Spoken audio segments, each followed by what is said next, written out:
All right, Ole here from Northern Aggression Outdoors. We got done with a little bow fishing yesterday. Probably gonna go out again today, but we got our fish on ice, and well, I'm gonna show you what you can do with them.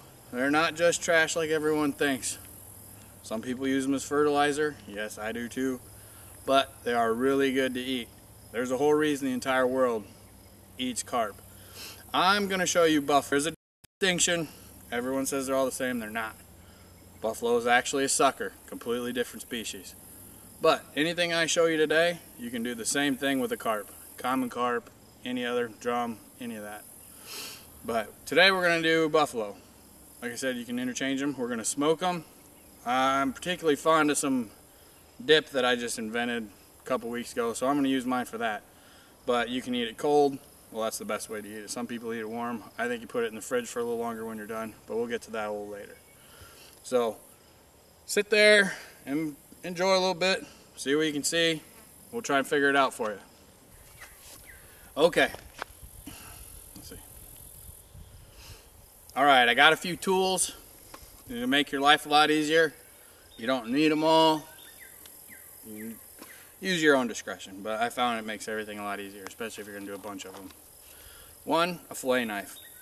I use a pretty crappy one just because I'll go through a lot of them and it don't take much to sharpen it. So, fillet knife. Shears. These are Outdoor Edge. I really like these. I picked them up at Shields, but use them on doves, pheasants, ducks, anything. Buffalo, not carp, buffalo. And this is kind of one of the optional things. This is just a scaler. You can use the back of your fillet knife, but for $4.99 you can just pick one of these up about anywhere. It makes your job a whole lot easier. And of course, last but least, some gloves. Especially if you're like me, I always got nicks and cuts on mine, as you can tell by my Princess Band-Aid. I wasn't going to show you guys, but I'm sure lots of you dads out there are wearing the same kind of stuff. But so there's a little bit of tools that we're going to be using. So let's get to it, see what's going on. Okay, here's one of the culprits of the day. He's kind of a little bit bigger than what you might want to use. Some guys say the bigger ones taste bad, the little ones are the best. I've had about all of them and I like them all, so it's kind of up to you. This is about the size I like. So we're going to use him. I got a bigger one in there, but he's kind of ginormous. So this size of one, you cut his tail off and everything and his head, and you can do him whole. I like to do that, but today I'll be chunking them up just because I did shoot a couple really big ones, and so it's just going to be easier cooking wise. But this is a buffalo, not a carp. Buffalo, sucker. Tell, no barbells means it's not a carp.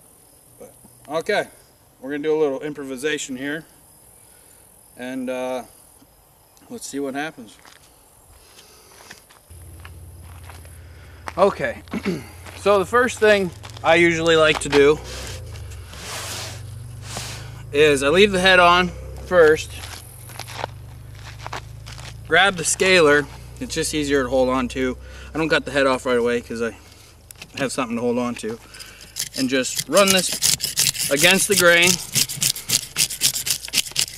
I've done this with about every kind of tool you can imagine, and it can stink sometimes. Not literally, just not that fun.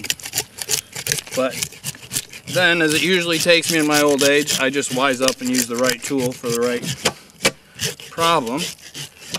And $4.99, we have a completely one-sided scaled fish. Good start. So flip them over. This one's got a nice arrow through it, AMS style. Anyways, process repeat.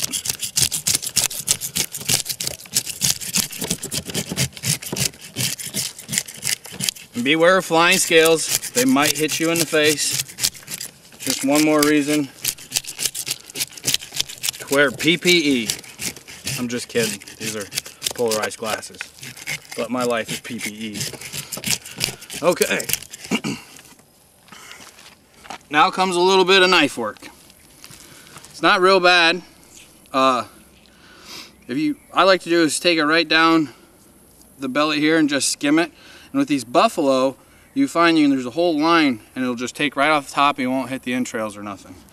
Now obviously I shot this one with an arrow, so there'll probably be something in there, but not due by bad knife work. And you just go right behind the gills and you'll kind of, you can almost see it run down the line here. And it'll just come up and all the way to that last fin. And you can just kind of check that out. Yeah, I know it's gross, but it's a clean fish. It's a very clean fish. And then you just pull the insides out. And while we're on that clean fish talk, I know everyone's already tired of it already. I say it's not a carp, but suckers, just a big differentiation. Suckers are actually used as a big determination on how clean the water is. So if you're eating suckers, because they can't stand polluted water, if you're eating suckers, you're eating good clean fish, probably out of really clean water. So you're going to run that out. Just discard that for the moment. Okay. Make sure you get everything out. I just kind of compare this to field dressing like you would a deer. It's a very important part, but there's still more work to be done. Okay. Now, optional shears come in. You'll see why.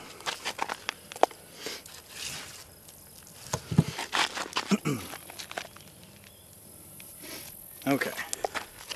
So from here, I just kind of go, stay right where you kind of did the first insert, and just cut right behind his head. You'll feel the spine in there. Once again, when I use kind of a janky knife and just sharpen it up. But right down there, you can kind of crack it a little bit. You can see it's just like a steak. But this is why I use these shears.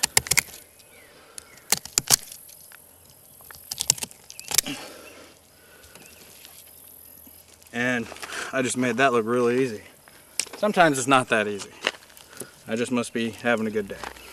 And then what I take, especially if you're going to do them whole, take my shears, take off the fins. Definitely the tail fin, just for sheer room inside your smoker. And then I just take them all off while I'm at it. But, so right here, you can snip a couple of these little ones off, but they kind of cook off anyways. But, so far, we're looking pretty good. That's really nice looking. Pretty excited about that. But alright, so we're back in my kitchen, totally Northern Aggression Outdoors. You seen we got the buffalo field dressed, you can call it, scaled out, heads off, fins off, all the insides out. So now we're to the next step, is the brine. Brine's the most important, yeah, next to smoking. Next to smoking, brine's the most important thing. Because that's going to get any off flavors off, it's going to firm the meat up, it's going to get you ready for smoke, and everything's going to be good. So, and, well, essentially a brine is salt and water. And then you can mix and match anything you want from there. Most important ingredient, salt. So that's what we started off with. You're going to want at least a cup of kosher salt. You could use regular other salt, sea salt, iodine, whatever. I like kosher. So we'll put a cup of that in there. And then for our water, we use 2 quarts. I'm going to add that in there.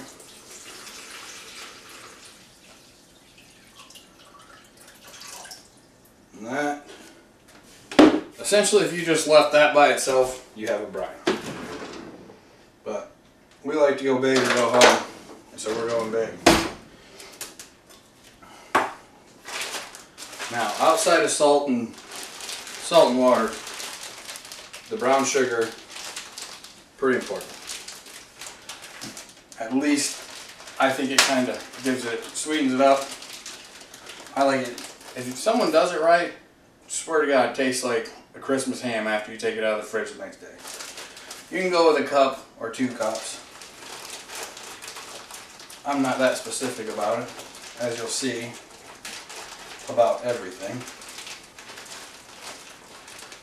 It's really not going to matter. It's probably after a cup, it's just going to sit there anyways and not dissolve. But stir that up. So you got your salt, your brown sugar, and your water. Right there, you can do it just as. Like I said, we go big or go home. Garlic powder, you can go about a tablespoon.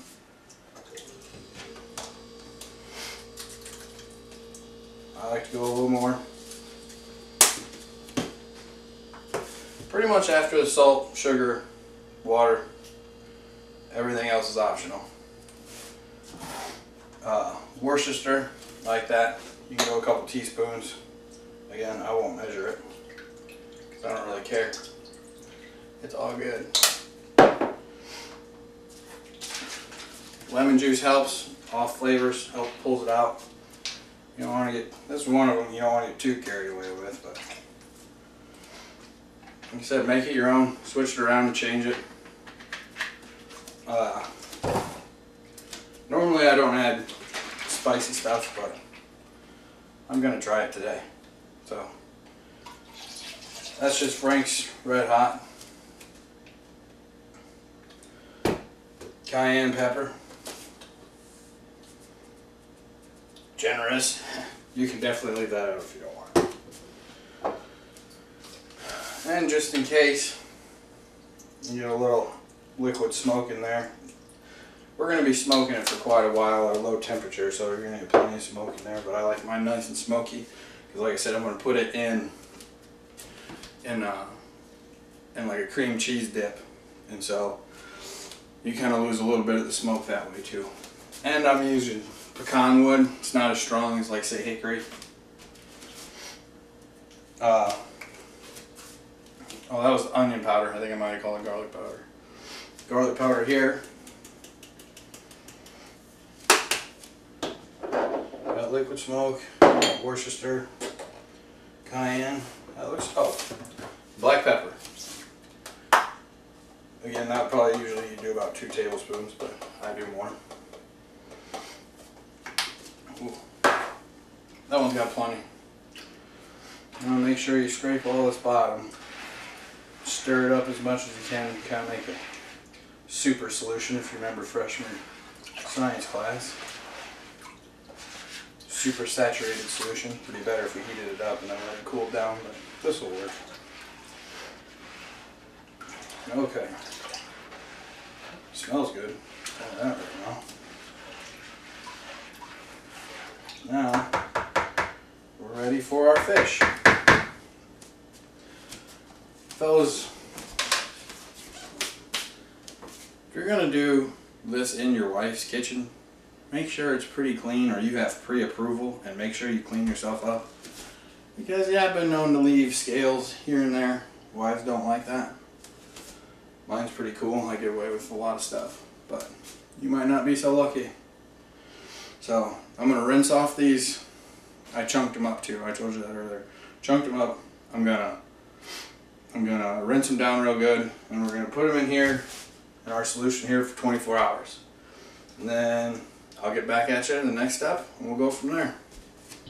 All right, smoke day, best day of the week. Sunday fun day.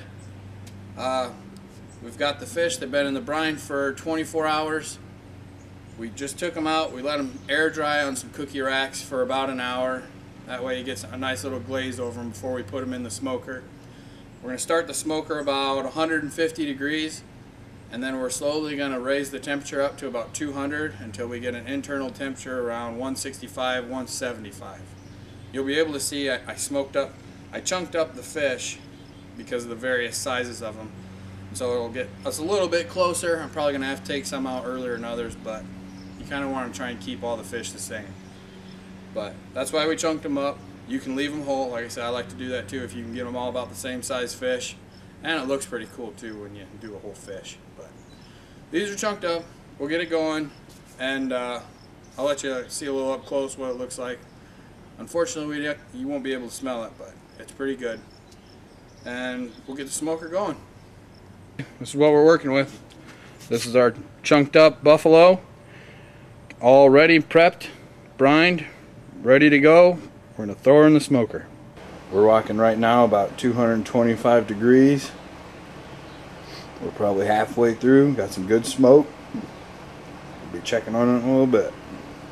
Let's check to see what we got going on.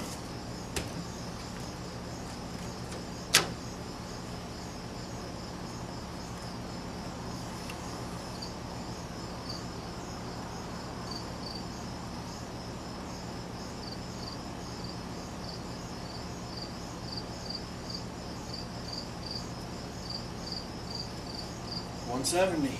Looks good. Good stuff. Here you got the finished product, our smoked buffalo. 9 hours later, smoked with pecan wood. Looks great. I took a little sample. Tastes great. I like it. Very happy. Alright, well there you have it. Took us about 9 hours, but we got smoked buffalo. Like I said, you can take any of those, the recipes I gave you, just kind of a base. You can turn around, flip them around, make them your own. Hopefully you learned something. Hopefully you enjoyed the video. If you did, go ahead and share it maybe. Tell a friend, like it, leave me a comment. If you want to learn more about us, you can come out on Facebook and look for us, Northern Aggression Outdoors. And just say hi, take a look at some of the videos there. But thanks for coming along. We'll see you there.